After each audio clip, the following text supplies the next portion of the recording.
sejak 3 November 2023 sampai saat ini sudah 50 hari berlalu.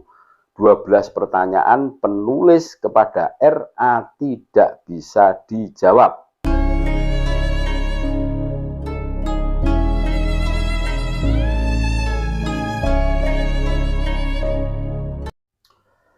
Assalamualaikum warahmatullahi wabarakatuh. Alhamdulillah wassalatu wassalamu ala Rasulillah Muhammad ibn Abdullah alladzi la nabiyya ba'dah. Allahumma shalli wa sallim ala sayyidina Muhammad wa ala ali sayyidina Muhammad, amma ba'd. Saudara-saudaraku sebangsa setanah air yang kami cintai, yang kami muliakan, yang kami banggakan, dimanapun Anda berada, berjumpa kembali dengan kami channel Bejo Donya Akhirat. Sak bejo-bejane wong kang lali, isih luwih bejo wong kang eling lan waspada dan tetap NKRI harga mati. Ini ada tulisan terbaru dari Kiai Haji Imaduddin Usman Al-Bantani. Judulnya adalah Bagaikan Pungguk Merindukan Bulan, Bagaikan Jentayu Merindukan Hujan. Harapan Robitoh Alawiyah ke Gus Rumel pupus berserak di Sahara mimpi yang tak bertepi. Gus Rumel menulis naskah menakar kesohehan argumentasi pembatalan Pak Alawi. Rencana akan saya unggah di sini, tapi untuk sekarang baru proses cetak dulu. Dan belum saya jilid juga. Kemudian saya kirimkan ke Kiai Imaduddin Al-Bantani. Kalau beliau sudah menerimanya, head copy akan saya unggah untukmu di Pranala di atas soft copy. Oh iya, punya alamat lengkap PCNU Wonogiri, Solo Raya, dan Garut mau saya kirimi sekalian. Itulah seberkas harapan yang ditebar Gus Rumel. Untuk para muhibbin Pak Alwi, kalimat itu adalah kertas yang dibakar. Ketika lentera tak mampu lagi menyemburatkan api, karena minyak tanah telah menjadi kering, berharap padam tak terlalu menimbulkan gelap, lalu sebentar ia menjadi abu, dan dunia kembali dalam gurita. Gus Rumel mengunggah sebuah cover dari calon buku yang akan ia tulis, lalu membuat narasi seperti di atas. Penulis teringat beberapa cover kitab yang diunggah untuk membantah kitab penulis. Cover kitab Kiai Qurtubi, cover kitab Ustadz Wafi, cover kitab Ustadz Zaini. Tetapi kitab-kitab itu bagaikan siluman. Wujudnya tiada pernah dapat ditemui hingga saat ini. Ia fana dalam keangkuhan kata-kata, sirna dalam sanubari yang terbebani haya. Lalu ia dilupakan bersamaan dengan derap langkah kebenaran yang semakin tegap perkasa. Pikiran yang diterjemahkan dalam tulisan berbeda nilai dari pikiran yang hanya dilepehkan lidah yang tak bertulang. Itulah mengapa ayat Al-Quran yang pertama diturunkan adalah Iqra. Bacalah, bukan isma, dengarkanlah, bukan, tapi Iqra. Kejernihan pikiran dan rancang bangun logika dalam tulisan bisa diuji, kejujuran dan kedustaan terbaca.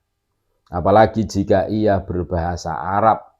Pengetahuannya dalam ilmu nahwu, sorof, balaghah, mantek, dan kedalaman pemahamannya akan suatu qadiyah, proposisi, akan terdeteksi dengan terang benderang. Semakin sederhana bahasa yang dipakai untuk mentranslate apa yang telah difahami dalam suatu bidang pada suatu tulisan, maka semakin terlihat kedalaman penguasaan penulisnya pada bidang itu. Demikian juga sebaliknya. Contoh tulisan singkat Gus Rumel di atas mungkin akan difahami oleh pendukung Pak Alwi sebagai sesuatu yang bermakna. Namun jika betul-betul difahami isinya hanya angan-angan saja. Coba perhatikan kalimat Gus Rumel. naskah menakar kesohihan atau argumentasi pembatalan Pak Alwi. Rencana akan saya unggah di sini, tapi untuk sekarang baru proses cetak dulu. Kalimat itu bukan benar-benar ia telah selesai menulis naskah, itu hanya baru rencana. Ia memberi harapan kepada pendukung Pak Alwi bahwa kita belum kalah, nasab Pak Alwi masih bisa diselamatkan. Nanti akan saya rilis buktinya. Kapan? Nanti, sekarang baru proses cetak dulu, proses cetak naskah, bukan hanya cetak covernya saja. Perhatikan juga kalimat kemudian saya kirimkan ke Kiai Imaduddin Al-Bantani. Apakah ia telah mengirimkannya? Tidak, sudah 3 hari berlalu, ia belum mengirimkannya. Menurut seorang kiai yang mengkonfirmasinya, katanya ia belum sempat ke kantor pos. Apa ia berdusta? Wallahu a'lam. Kemudian perhatikan juga kalimat, oh iya, punya alamat lengkap PCNU Wonogiri, Solo Raya, dan Garut, mau saya kirimi sekalian. Kalau ada nomor kontak juga bagus, biar kontaknya silaturahmi dan tidak terkesan nyelonong, langsung ngirim berkas. Kesannya, wow, hebat. Tulisan yang akan ia kirimkan akan dapat merubah pikiran kesadaran para kiai NU di Wonogiri, Solo Raya, dan Garut yang telah melarang warga NU untuk mengundang para habib ceramah di wilayahnya. Perlu diketahui mereka sebenarnya telah memiliki kesimpulan sendiri tentang para habib yang berceramah di wilayahnya. Dilihat dari akhlak dan kepribadiannya, bukan hanya karena ada tesis penulis. Ia telah lama terpendam dalam lubuk hati, kemudian terkonfirmasi oleh kajian pustaka penulis dan hasil tes DNA. Kenyataannya itu pun hanya lepeh ilat sing langka balungi, ya, buku untuk PCNU Wonogiri dan lain-lain itu pun belum dikirimkan. Lepeh ilat sing langka balungi. Dalam statusnya di Facebook, Gus Rumel mengatakan beberapa konten kreator masih stagnan dalam membahas itu saja sampai tidak ada hal baru yang layak untuk didiskusikan. Kenyataannya justru pihak RA dan para pendukungnya lah yang masih stagnan, tidak mampu menjawab 12 pertanyaan penulis. Kok dibalik-balik? Yang aneh lagi ini, dan inilah yang membuat penulis menjadi tidak percaya terhadap integritas ilmiahnya.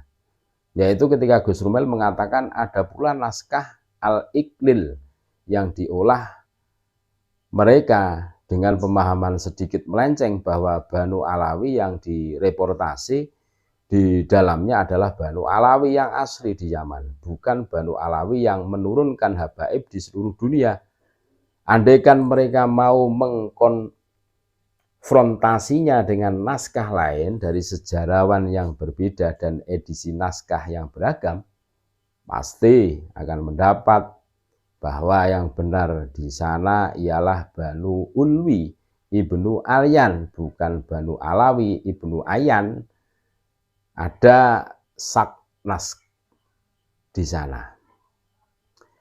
Kata diolah seakan penulis tidak menyajikan kutipannya.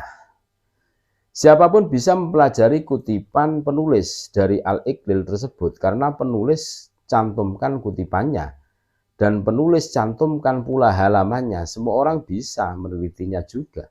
Itulah kajian ilmiah. Setiap kita mengklaim sebuah hujah, maka hujah itu harus dapat diamati bersama. Tidak seperti Gus Rumel ketika berdalil mirip dengan Pak Alwi lainnya, menyatakan pendapat orang ada dalilnya tetapi dalilnya tidak disebutkan.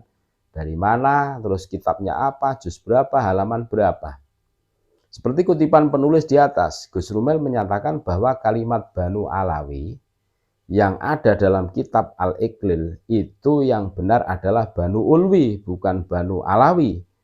Dari mana ia mendapatkan kata Ulwi itu sampai berani ia mengatakan itu yang benar, sama sekali tidak menyebutkan dalil. Tidaklah itu semua kecuali hanya membabi buta mempertahankan nasab Pak Alwi walau harus berdusta, dan itu membuat penulis pesimis siapa pengganti Gus Rumel nanti jika penulis sudah tidak mempercayai integritasnya.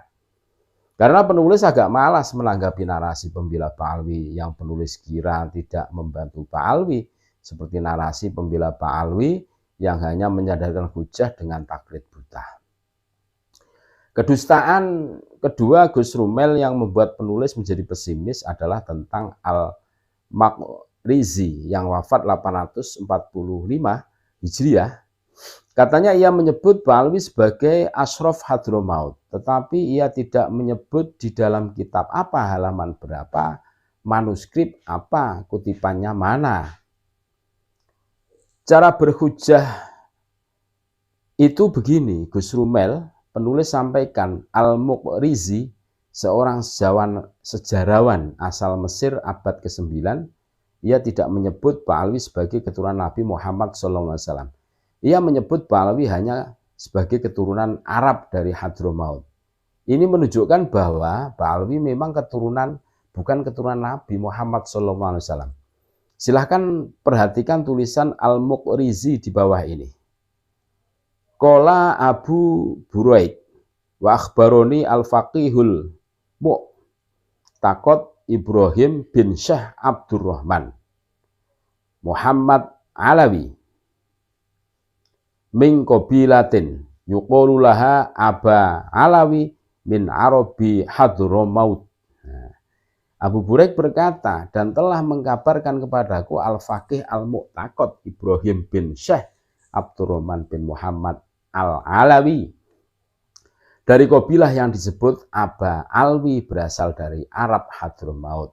Lihat manuskrip At-Turfat Al-Hurbiyah karya Al-Maqrizi halaman 9. Demikian itu berhujah. Jelas disebutkan dalilnya. Manuskripnya apa, terus halaman berapa, jelas disebut. Pak Alwi itu hanya orang Arab dari Hadromaut, bukan para syarif keturunan Nabi Muhammad SAW.